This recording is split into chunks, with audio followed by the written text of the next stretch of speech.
Hi friend, எப்படி இருக்கீங்க? இன்னைக்கு நம்ம வந்து பீன்ஸ் பெரட்டல் கோழி போட்டு பீன்ஸ் பெரட்ட போகிறோம். முதல்ல என்ன செய்யுங்க, கொஞ்சோண்டு எண்ணெய் ஊற்றிட்டு நான் ஒரு பெரிய துண்டு எடுத்து சின்னதாக நறுக்கி வச்சுருக்கேன். சிக்கன் வந்து இந்த மாதிரி சின்னதாக நறுக்கிடுங்க. கொஞ்சம் சொந்த பகுதியாக எடுத்துக்கோங்க. எலும்பு இல்லாமல் இருந்தால் பிள்ளைங்க சாப்பிட கொஞ்சம் ஈஸியாக இருக்கும்.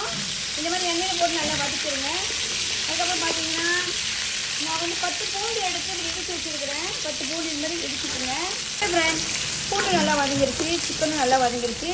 இப்போ நம்ம வந்து ஊசி மிளகா நான் வந்து ஒரு 4 எடுத்துருக்கேன். பழுத்த மிளகா 2 எடுத்து இந்த மாதிரி சின்னதாக நறுக்கியிருக்கேன். இந்த சிக்கனோட போட்டு பூண்டு மிளகாலாம் நல்லா வதக்கிடுங்க. கொஞ்சமாக எண்ணெய் ஊற்றி வதக்கிடுங்க.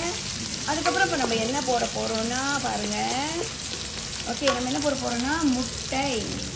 இந்த சிக்கனோட 2 முட்டையை கலந்துருங்க.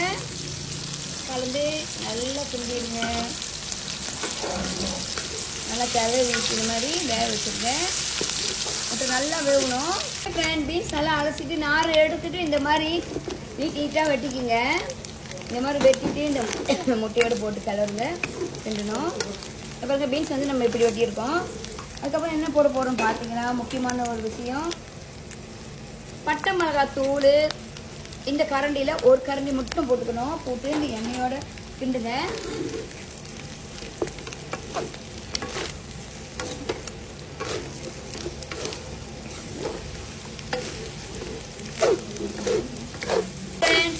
நம்ம வந்து சிக்கன் ரசா இந்த மாதிரி கரண்டியில் ஒரு கரண்டி போடுறோம். உங்களுக்கு உப்பு பத்தலாம் அப்படி போட்டுக்கோங்க.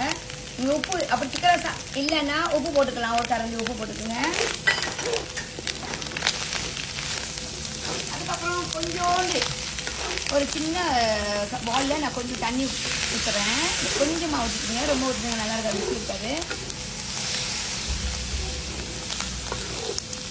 அப்படி ஃப்ரெண்ட், நம்ம என்ன செய்ய போகிறோம்னா தேங்காய் பால் நல்லா திக் பால் வாங்கியிருக்கேன். இந்த கரண்டியில் 2 கரண்டி ஃபுல்லாக தேங்காய் பால் ஊற்றிட்டு நல்லா கிண்டுங்க.